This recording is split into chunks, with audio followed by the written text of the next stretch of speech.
कांवड़ यात्रा रूट पर पड़ने वाली खाने पीने की दुकानों के मालिक और कर्मचारियों को अपनी दुकानों, ठेलों और ढाबा पर मालिक का नाम लिखने का मामला अब तूल पकड़ता जा रहा है। नेम प्लेट लगाए जाने को लेकर सुप्रीम कोर्ट के एक तरफा अंतरिम आदेश के बाद भी ये मामला थमा नहीं।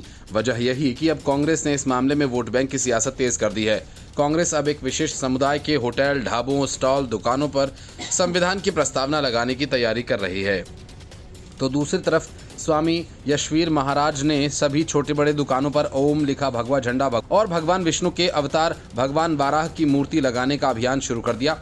मतलब कि जो काम नेम प्लेट लगाने भर से हो जाता अब संविधान की प्रस्तावना लगाने से हो जाएगा। नेम प्लेट का मामला सुप्रीम कोर्ट पहुंचा और जहां कोर्ट ने इस आदेश पर रोक लगा दी, इसके बाद सुप्रीम कोर्ट में नेम प्लेट के समर्थन में एक याचिका दाखिल की गई, जिसमें याचिकाकर्ता का कहना है कि इस मामले को बेवजह सांप्रदायिक रंग देने की कोशिश की जा रही है। हाल ही में सुप्रीम कोर्ट द्वारा उत्तर प्रदेश और उत्तराखंड में कांवड़ यात्रा मार्ग पर दुकान मालिकों के नाम लिखने के आदेशों को लागू कर कांग्रेस के अल्पसंख्यक शाखा राज्य भर में भोजनालय और फूड ट्रक्स पर संविधान की प्रस्तावना लगाने पर विचार कर रही है।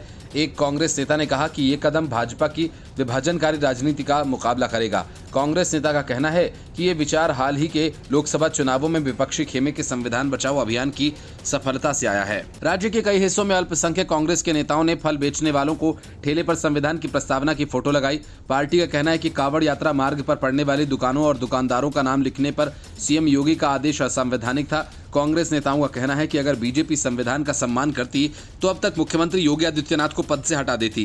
कांग्रेस नेता ने कहा कि भाजपा सरकार द्वारा समाज को विभाजित करने की साजिश कांग्रेस कामयाब नहीं होने देगी। उन्होंने कहा कि भाजपा दलितों, तो पिछड़ों और मुसलमानों की एकता से डर गई है और इसे तोड़ने के लिए ही ऐसे संविधान विरोधी काम कर रही है। सावन में कांवड़ियों की यात्रा शुरू होने से पहले उत्तर प्रदेश के मुजफ्फरनगर में निर्देश दिया गया था कि हर दुकानदार को अपनी दुकान पर उसके नाम का बोर्ड लगाना होगा। इस फरमान के विरोध के बाद प्रशासन ने कहा कि ये आदेश ऐच्छिक होगा। हालांकि इसके कुछ ही घंटे बाद सरकार ने पूरे उत्तर प्रदेश में ये व्यवस्था लागू करने का आदेश दिया था। उत्तराखंड में भी ये आदेश लागू करने का आदेश दिया गया। विवाद बढ़ने पर यूपी मुख्यमंत्री कार्यालय से जारी आदेश में कहा गया था कि कांवड़ यात्रियों की आस्था की शुचिता बनाए रखने के लिए ऐसा किया जा रहा है, जिसके बाद सुप्रीम कोर्ट ने इस आदेश पर रोक लगा दी थी। अदालत ने कहा था कि ढाबा मालिकों को खाद्य विक्रेताओं को भोजन या सामग्री का प्रकार प्रदर्शित करने की जरूरत हो सकती है, लेकिन उन्हें मालिकों की पहचान जाहिर करने के लिए बाध्य नहीं किया जाना चाहिए।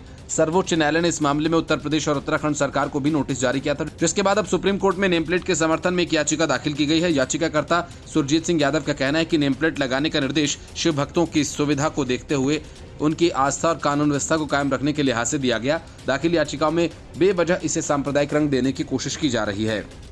Bureau report, news of India.